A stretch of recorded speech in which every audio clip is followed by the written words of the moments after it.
Ida-Tallinna Keskhaigla on inimesekeskne Tallinna haigla, mis oma professionaalse tegevuse ja kaasaegse tehnikaga on Eesti tervishoiu eelkäijaks. Üheks suurimaks ja olulisimaks kliinikuks haiglas on kirurgiakliinik, kus pikaajaliste kogemuste ja uusimate ravitehnikate ühendamisel ravitakse iga päev sadu patsiente. Igapäevane valvetöö nõuab ka meie arstidelt kõikide keeruliste kirurgiliste haiguste head tundmist. Pakkumaks aga igale patsiendile parimat võimalikku personaalset ravi, on kirurgiakliiniku üha olulisemaks arengusuunaks spetsiaalsete oskuskeskuste olemasolu ka kõige kitsamates ja keerukamates valdkondades.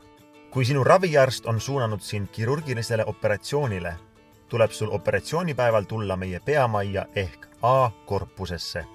Kaasa tuleks võtta saatekiri ning isikut tõendav dokument. Kui registratuuris paberid vormistatud, suunatakse sind edasi vastavasse osakonda. Jõudes õigesse osakonda tuleb sul oma kohalolekust õdede postis märku anda. Seejärel täita vajalikud paberid ning oodata õdede edasisi juhiseid. Seni, kuni sinu operatsiooni aeg kätte jõuab, saab end sisse seada meie mugaval ootealal. Vaba palati olemasolul juhatab õde sind palatisse ootama. Kirurgiakliinik on varustatud 8 kaasaegse operatsioonitoaga, kus lisaks arstidele annavad igapäevaselt operatsioonide õnnestumiseks oma panuse ka meie professionaalsed ja kõrgelt kvalifitseeritud operatsiooni- ja anestesioloogiaõed. Olenevalt operatsioonist võivad nende pikkused varieeruda mõnekümnest minutist kuni 12 tunnini.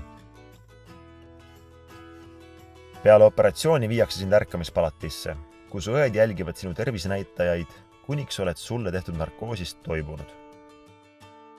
Seejärel tuuakse sind tagasi osakonda, kuhu hommikul olid saabunud, et saaksid arstide ja õdede parima hoole all operatsioonist taastuda.